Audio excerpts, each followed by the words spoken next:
आज हम आपको जैसलमेर के भाटी राजवंश के बारे में इस वीडियो में बताएंगे कि जैसलमेर का भाटी वंश किस वंश से हैं और इसकी शाखाएं कहाँ कहाँ हैं, इसके बारे में जानकारी देंगे। भाटी स्वयं को चंद्रमुखी यादव तथा कृष्ण भगवान के वंशज मानते हैं। भाटियों का मूल स्थान पंजाब था। ईसा की 6वीं शताब्दी के अंत में यदुवंशी शालिवाहन पंजाब पर राज्य करता था। शालिवाहन के बलंद के भाटी या भट्टी नामक पुत्र हुआ, जो बड़ा प्रतापी था। ये जो भट्टी है, इसने 285 ईस्वी में पंजाब से आकर भटनेर कस्बा बसाकर भटनेर, जो अभी हनुमानगढ़ में है, भटनेर किले का निर्माण करवाया। वहाँ अपना राज्य स्थापित किया। भट्टी के वंशज बाद में भाटी कहलाने लगे।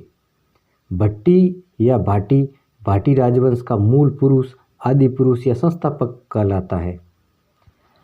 भटनेर दुर्ग के बारे में कुछ जानकारी बता देते हैं। भटनेर दुर्ग को उत्तर सीमा का प्रहरी या उत्तर भड़ किवाड़ या हनुमानगढ़ दुर्ग के नामों से जाना जाता है। इसका निर्माण 288 ईस्वी में 3री शताब्दी में घग्गर नदी के मुहाने पर भाटी नरेश भूपत द्वारा करवाया गया। इस दुर्ग पर सर्वाधिक विदेशी आक्रमण हुए हैं। यह राजस्थान का सबसे प्राचीन दुर्ग है। भटनेर दुर्ग के बारे में तैमूर ने अपनी आत्मकथा तुजू के तैमूरी में लिखा है कि मैंने इतना मजबूत व सुरक्षित किला पूरे हिंदुस्तान में कहीं नहीं देखा। बीकानेर के शासक सूरत सिंह ने मंगलवार को इस दुर्ग पर अधिकार कर इसका नाम हनुमानगढ़ कर दिया था। इस दुर्ग में शेर खां की कब्र स्थित है। भट्टी के बाद उसका पुत्र मंगलराव भटनेर का शासक बना। मंगलराव व गजनी के शासक ढूंढी के मध्य युद्ध हुआ, जिसमें मंगलराव पराजित हुआ और पराजित होने के बाद मंगलराव भाटी ने भटनेर से जैसलमेर क्षेत्र में जाकर तनोट को अपनी नई राजधानी बनाया। मंगलराव के बाद उसका पुत्र केहर और केहर का पुत्र तणु यहाँ के शासक बने। राजा केहर ने अपने पुत्र तणु के नाम पर नगर बसाकर तनोटिया देवी की स्थापना की। यह बीएसएफ के जवानों की देवी या थार की वैष्णो देवी या रुमाल वाली देवी के नाम से जानी जाती हैं, जिसकी पूजा बीएसएफ के जवान ही करते हैं। यहाँ पर 1965 ईस्वी में भारत पाक युद्ध में भारत की जीत का प्रतीक विजय स्तंभ बना हुआ है। तणु ने वृद्धावस्था के कारण जीते जी अपने पुत्र विजयराज को तनोट का शासक बनाया। विजयराज के शासनकाल में 12 और लंगाह राजपूतों ने तनोट पर आक्रमण किया। 12 व लंगाह राजपूत विजयराज को नहीं हरा पाए, तो उन्होंने भटिंडा के राजा के साथ मिलकर षड्यंत्र द्वारा विजयराज को पराजित करने की सोची। उन्होंने विजयराज के 5 वर्षीय पुत्र देवराज की शादी भटिंडा के वराह राजा अमराजी की पुत्री हरकुंवरी के साथ करने के बहाने भटिंडा बुलाया, जहां धोखे से विजयराज व उसके भाटी सरदारों को मौत के घाट उतार दिया। देवराज को उसकी सासू ने बचाया।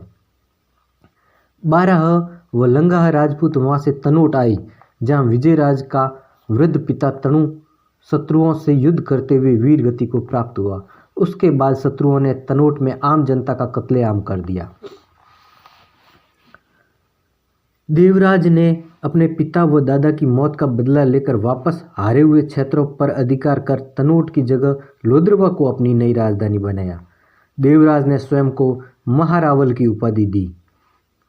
60 वर्ष की उम्र में देवराज को चन्ना राजपूतों ने धोखे से मार दिया। देवराज के बाद क्रमशः मूंद, बच्छराज, दुसाज आदि राजा गद्दी पर बैठे। दुसाज के 2 पुत्र जैसलदेव व विजयराज हुए। विजयराज ने अपने छोटे पुत्र को अपना उत्तराधिकारी घोषित किया, अतः दुसाज की मृत्यु के बाद विजयराज द्वितीय लोद्रवा का शासक बना। विजयराज द्वितीय की शादी गुजरात के चालुक्य राजा सिंहराज की कन्या से हुई। विजयराज शादी करने के लिए पाटन गया तो वहां उसकी सास ने कहा कि हे वत्स, उत्तर प्रदेश के राजा हमारे प्रदेश की भूमि हड़प रहे हैं, अतः उनसे हमारी रक्षा करो। विजयराज द्वितीय ने उत्तर प्रदेश के राजा को पराजित किया। तब वहां उपस्थित सभी राजाओं ने विजयराज को उत्तर भड़किवाड़ की उपाधि दी, यानी उत्तर सीमा से आने वाले शत्रुओं से भारत की रक्षा करने वाले की उपाधि दी। विजयराज द्वितीय की मृत्यु के बाद उसके पुत्र भोजदेव को जैसलदेव भाटी ने पराजित कर स्वयं लोद्रवा का शासक बना। जैसलदेव गद्दी पर बैठते ही लोद्रवा से 10 मील दूर जैसलमेर कस्बा बसाकर लोद्रवा से राजधानी बदलकर जैसलमेर को अपनी राजधानी बनाया। जैसलदेव भाटी ने 12 जुलाई 1155 ईस्वी में जैसलमेर दुर्ग बनाया। ये जो जैसलदेव राजा था, यह विजयराज द्वितीय का काका था, रिश्ते में चाचा था। अब जैसलमेर किले के बारे में हम कुछ देखते हैं। जैसलमेर दुर्ग को गोहरागढ़ या सोनगिरी या सोनारगढ़ या स्वर्णगिरी, राजस्थान का अंडमान, रेत के समुद्र में लंगर लिए हुए जहाज के समान, या रेगिस्तान का गुलाब, या गलियों का दुर्ग, या पश्चिमी सीमा का प्रहरी, या भाटी भड़किवाड़, या राजस्थान का दूसरा लिविंग फोर्ट, या त्रिकूटगढ़ आदि नामों से जाना जाता है। इसके बारे में ऐसी कहावत है कि ऐसा दुर्ग जहां पहुंचने के लिए पत्थर की टांगे चाहिए। और अबुल फजल ने इस बारे में कहा था कि घोड़ा कीजिए काठ का, पग कीजिए पाषाण, अख्तर कीजिए लोहे का, तब पहुँचे जैशान। गढ़ दिल्ली गढ़ आगरो, अधगढ़ बीकानेर, भलो चुनायो भाटिये, सिरे तो जैसलमेर। इस दुर्ग का निर्माण 1155 ईस्वी में त्रिकूट नामक पहाड़ी पर जैसल सिंह भाटी द्वारा करवाया गया। इस दुर्ग में सर्वाधिक बुर्ज 99 हैं। इस दुर्ग में 2.5 साके हुए हैं तथा इसके निर्माण में चूने का प्रयोग नहीं किया गया है। इसे विश्व धरोहर की सूची में शामिल किया गया है। इस पर 2009 में 5 रुपये का डाक टिकट जारी किया गया है। 2009 में आए भूकंप में इसमें दरारें पड़ गई। सितंबर 2011 में आई तेज वर्षा से इस दुर्ग की दीवारें ढह गई। अब जैत्र सिंह जो राजा हुए उनके बारे में पढ़ते हैं। 1275 ईस्वी में जैत्र सिंह जैसलमेर का शासक बना। इस समय दिल्ली पर अलाउद्दीन खिलजी का साम्राज्य था। ये बात है 1275 ईस्वी की। एक बार मुल्तान व ठट्टा के शाही खजाने को जैसलमेर के रास्ते दिल्ली भेजा जा रहा था। रास्ते में ही जैत्र सिंह के पुत्र मूलराज व रतन सिंह ने उस शाही खजाने को लूट लिया। अतः 1303 ईस्वी में अलाउद्दीन खिलजी ने अपनी सेना जैसलमेर भेजी। सेना के घेरे के दौरान ही 1311 ईस्वी में जैत्र सिंह की दुर्ग में ही मृत्यु हो गई। 1312 या 1313 के बीच में जैत्र सिंह के बाद उसका बड़ा पुत्र मूलराज जैसलमेर का शासक बना। दुर्ग में रसद सामग्री कम पड़ने लगी तो मूलराज ने साका करने का निर्णय लिया। दूसरे दिन राजपूत महिलाओं ने अपने सतीत्व की रक्षा करने के लिए जोहर किया और हिंदू राजपूत वीरों ने मूलराज व रतन सिंह के नेतृत्व में केसरिया वस्त्र धारण कर युद्ध के मैदान में उतर गए। सभी राजपूत लड़ते हुए वीर गति को प्राप्त हुए। इस प्रकार जैसलमेर दुर्ग का यह पहला साका हुआ 1312 ईस्वी में अलाउद्दीन खिलजी के समय, और जैसलमेर के राजा थे मूलराज। अब हम पढ़ते हैं घड़सी के बारे में। रतन सिंह का पुत्र घड़सी दिल्ली जाकर अलाउद्दीन खिलजी से जैसलमेर को पुनः प्राप्त कर जैसलमेर का शासक बना। रतन सिंह का पुत्र था घड़सी। अलाउद्दीन खिलजी से जैसलमेर को पुनः प्राप्त कर जैसलमेर का शासक बना। घड़सी ने ही जैसलमेर के निकट घड़सीसर तालाब बनवाया। घड़सी की 1366 ईस्वी में मृत्यु हो गई। जो आज देख रहे हैं घड़सीसर तालाब, वो इसी घड़सी ने बनाया और इसकी मृत्यु 1366 ईस्वी में हो गई। घड़सी की मृत्यु निसंतान हो जाने के कारण उसके स्थान पर मूलराज का पुत्र रावल दूदा जैसलमेर का शासक बना। खिलजी सल्तनत की समाप्ति के बाद दिल्ली पर तुगलक वंश का अधिकार हो गया। मोहम्मद बिन तुगलक ने जैसलमेर पर आक्रमण कर दुर्ग को घेर लिया। दुर्ग में रसद सामग्री समाप्त हुई तो रावल दूदा ने साका करने की सोची। जनाने की सारी राजपूत महिलाओं ने जौहर किया और दूसरे दिन राजपूत केसरिया वस्त्र धारण कर युद्ध में लड़ते हुए वीर गति को प्राप्त हुए। यह जैसलमेर दुर्ग का दूसरा शाखा कहलाता है, जो 13वीं शताब्दी के अंत में लगभग 1370 से 1371 ईस्वी में हुआ। क्योंकि 1371 ईस्वी में दूदा की मृत्यु के बाद उसका पुत्र केहर द्वितीय जैसलमेर का शासक बना था और केहर के बाद क्रमशः बैर सिंह चाचक द्वितीय और देवीदास जैत सिंह द्वितीय शासक बने। तो इसका कालक्रम 1370 और 1371 ईस्वी है इस द्वितीय शाखा का। और जैत सिंह के बाद में लूणकरण, जो कि उनका छोटा पुत्र था, 1528 ईस्वी में जैसलमेर का शासक बना।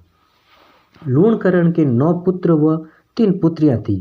बड़ी पुत्री रामकुंवरी तथा छोटी पुत्री उमादे का विवाह जोधपुर के महाराजा मालदेव के साथ व बीच की पुत्री का विवाह उदयपुर के महाराणा उदयसिंह के साथ किया। ये लूणकरण की पुत्री उमादे इतिहास में रूठी रानी के नाम से प्रसिद्ध हुई थी, जो मालदेव के साथ विवाह किया जोधपुर वालों के साथ। लूणकरण ने अपने पिता के समय जेतबंद यज्ञ का आयोजन कर उन भाटियों को बुलाया जिन्होंने सिंध में जाकर इस्लाम धर्म स्वीकार कर लिया और उन्हें पुनः हिंदू धर्म में शामिल करवाया। अच्छा, कुछ भाटियों ने सिंध में जाकर इस्लाम धर्म ग्रहण कर लिया था, उनको लूणकरण ने जेतबंद यज्ञ के माध्यम से जेतबंद यज्ञ का आयोजन करवाकर वापस हिंदू धर्म में शामिल करवाया, उनका शुद्धिकरण करवाया। ये बहुत अच्छा काम किया और शुद्धिकरण की दिशा में शायद ये पहली घटना थी। लूणकरण ने कंधार के पठान अमीर अली खां को पगड़ी बदल कर भाई बनाया। अब इसने ये सबसे बड़ी गलती की कि कंधार के पठान अमीर अली खां को पगड़ी बदल कर भाई बना दिया। सन 1550 ईस्वी में जब अमीर खां को कंधार से पदच्युत कर लिया गया तो उसने जैसलमेर में आकर शरण ली। अमीर अली खां ने बाद में जैसलमेर राज्य हथियाने के लिए षड्यंत्र रचा। अमीर अली खां ने एक बार लूणकरण से कहा कि मेरी बेगमें आपकी रानियों से मिलना चाहती हैं।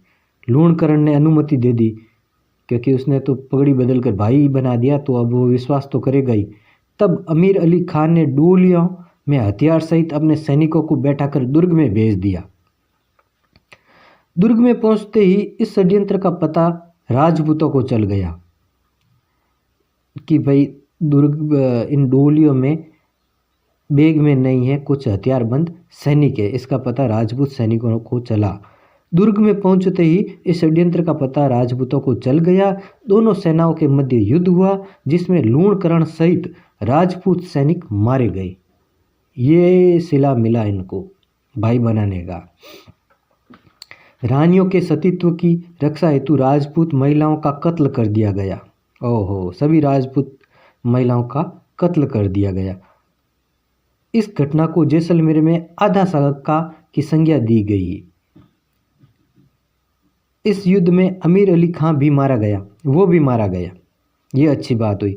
लूणकरण के बाद उसका पुत्र मालदेव 1550 ईस्वी में जैसलमेर की गद्दी पर बैठा। मालदेव की मृत्यु 28 नवंबर 1561 ईस्वी में हुई। मालदेव लूणकरण के पुत्र थे और वो लूणकरण के बाद में गद्दी पर बैठे और मालदेव की मृत्यु 28 नवंबर 1561 ईस्वी में हुई। मालदेव की मृत्यु के बाद उसका पुत्र हरराज भाटी जैसलमेर का शासक बना।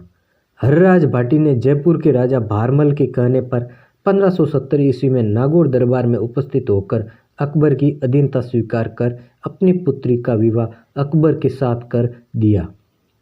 ये जैसलमेर का पहला भाटी राजा था, हरराज भाटी, जिसने 1570 में नागौर में दरबार लगाया था अकबर ने कि जो अधीनता स्वीकार मेरी करेंगे वो इस दरबार में हाजिर हो। ठीक है, तब इन्होंने हरराज भाटी ने, या इनको हर्राय भाटी भी कहते, उन्होंने 1570 ईस्वी में नागौर में उपस्थित हुए और अकबर की अधीनता स्वीकार की और अपनी पुत्री का विवाह अकबर के साथ कर दिया। हर्राज भाटी भाटियों में प्रथम व्यक्ति था जिसने मुगलों के साथ वैवाहिक संबंध स्थापित किए। 1577 ईस्वी में हर्राज भाटी की मृत्यु हो गई। 1577 ईस्वी में हर्राज भाटी की मृत्यु हो गई और हर्राज भाटी की मृत्यु के बाद उसका पुत्र भीम सिंह जैसलमेर का शासक बना। भीम सिंह ने अपनी पुत्री का विवाह सलीम, जिसे जहांगीर भी कहते हैं, उससे किया। जहांगीर बादशाह बना तो उसने अपनी इस बेगम का नाम मल्लिका ए जहां रखा। ये किसकी बेटी थी? हर्राज भाटी की पुत्री थी। और किसके साथ इसका विवाह हुआ? सलीम, अकबर का बेटा था, जिसे जहांगीर भी कहते हैं।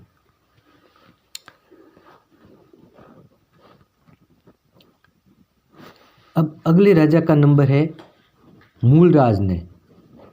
मूलराज ने अपने दीवान सालम सिंह के अत्याचारों से परेशान होकर 1818 ईस्वी में ईस्ट इंडिया कंपनी से संधि कर ली, अंग्रेजों का संरक्षण प्राप्त किया। ये जो मूलराज का ये जो दीवान है सालिम सिंह, ये वही सालिम सिंह है जो नाम तो इसका सालिम सिंह था, लेकिन इसके काम जालिम सिंह थे।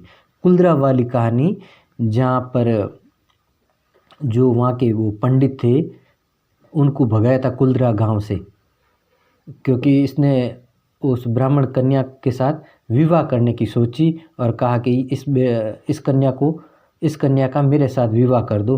तब वो वहाँ के जो ब्राह्मण थे वो रातों रात उस गांव को खाली करके भाग गए वहाँ से, और अपनी वो उस टाइम की पक्की हवेलियाँ आज भी हम देखते हैं कुलदरा गांव में।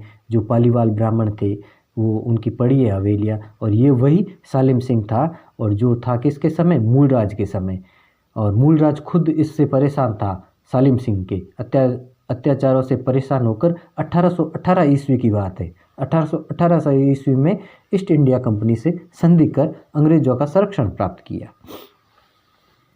मूलराज के बाद में है जवाहर सिंह।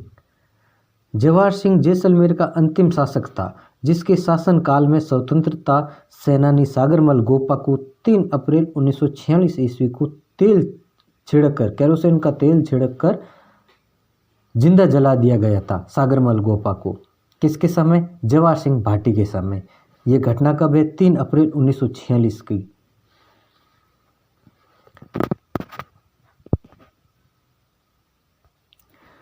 तो ये जानकारी थी जैसलमेर के राजवंश के, भाटी राजवंश के बारे में तथा उनके कुछ प्रमुख राजाओं के बारे में थी। अगर कहानी आपको अच्छी लगे तो लाइक और सब्सक्राइब करें ज़रूर चैनल। इसी तरह की हम आपको आगे भी राजवंशों के बारे में, राजस्थान के प्रमुख लोक कथाओं के बारे में, प्रमुख लोगों के बारे में जानकारी देते रहेंगे। लाइक और सब्सक्राइब करें।